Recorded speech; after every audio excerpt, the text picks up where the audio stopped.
What's up, people? In this video we're going to talk, or I'm going to tell you basically how I preserve my muscle while traveling and while having this like lifestyle that is not always conducive to exercise and working out and being healthy, because it's true. So like, just to touch on that briefly, I travel a lot. I don't always have access to a gym. I can't always work out. Sometimes I go 2 weeks or a month without working out, or 2 months or something. It happens. And I still manage to like preserve a fairly decent body shape. Okay, and there's like 2 or 3 things that I do that allow me to do this, and that's really it. It's kind of not it's not brain science, but I'm going to tell you anyway. I forget who asked me to do this video, but somebody did. This is not just me like humble bragging, maybe a little bit. Anyway, thing number 1 that I do is I make sure to eat a lot of protein, aka meat and eggs. You've heard me talk about it many times before. I personally prefer raw, if possible. Like, to be fair, okay, I say raw meat and raw eggs are the best. Oh my god, they're so amazing. Like, you gotta eat them all the time, and like your life will be so amazing if you do. Does that mean I do it all the time? No, it doesn't. Because like, I'm just like you. I don't like drinking raw eggs. It's not like good. I'm not like, so delicious. This was so enjoyable, so gratifying. It does feel better, right, if I'm extremely active, but like, you know, at the end of the day, like, I want to cook the eggs, I want to put some garlic in there and some onions and some spices, you know what I mean? But that said, like, since I have it in the back of my mind, I will at least do it more often than if it wasn't even a possibility that I'd considered. Okay, so you don't have to go quite that extreme that I sometimes do, or pretend to, at least on the internet, but you should. So that's step number 1. Eat a lot of protein, meat and eggs, preferably raw if possible. That's number 1. Number 2, OMAD. I guess OMAD doesn't technically preserve muscle, but it will prevent you from getting fat. Just for the only reason that you can't really eat enough in one meal to get fat. You really can't. Like, I guess if you did one of these like wacky YouTube videos, like, I ate a pound of sugar in 10 minutes, whatever. Okay, fine, maybe you could. I don't really know, possibly. But as like a normal person with a normal life who's eating normally, you're not going to be able to eat so much in one meal that you're going to get fat. You just can't.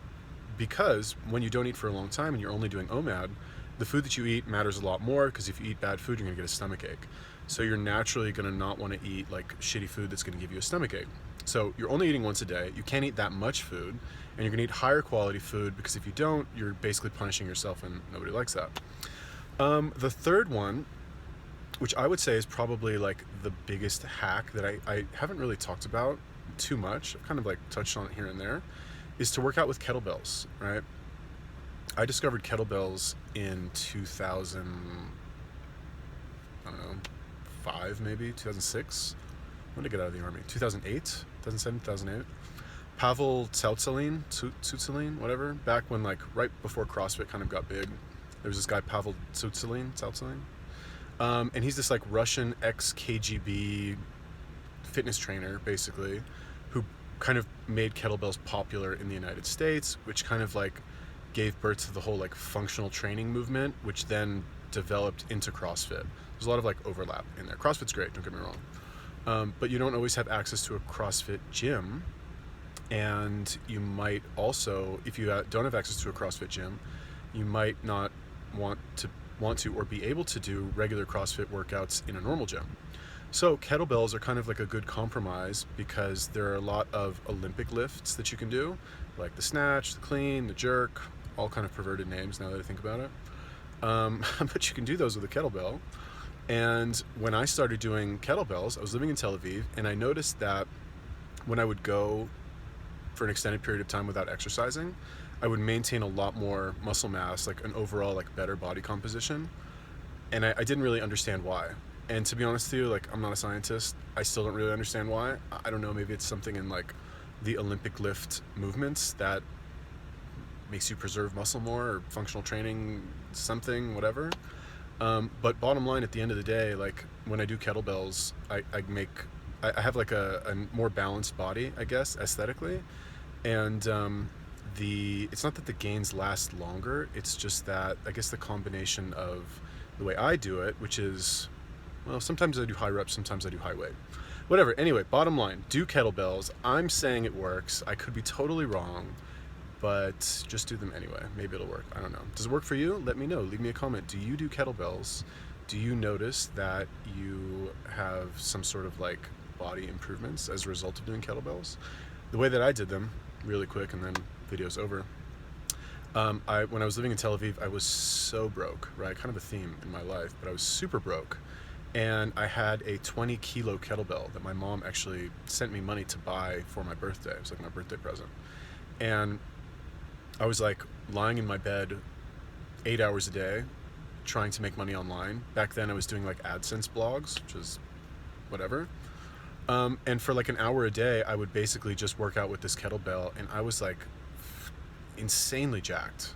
And there's only so many exercises you can do with one heavy kettlebell, so I was just like making shit up, just like lifting it in all kinds of different ways, trying to put pressure via leverage on different parts of my body.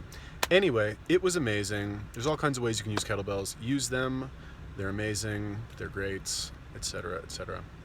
But tell me, what are your tricks for preserving muscle when you don't work out? Are you one of the types of people where when you go on vacation you exercise?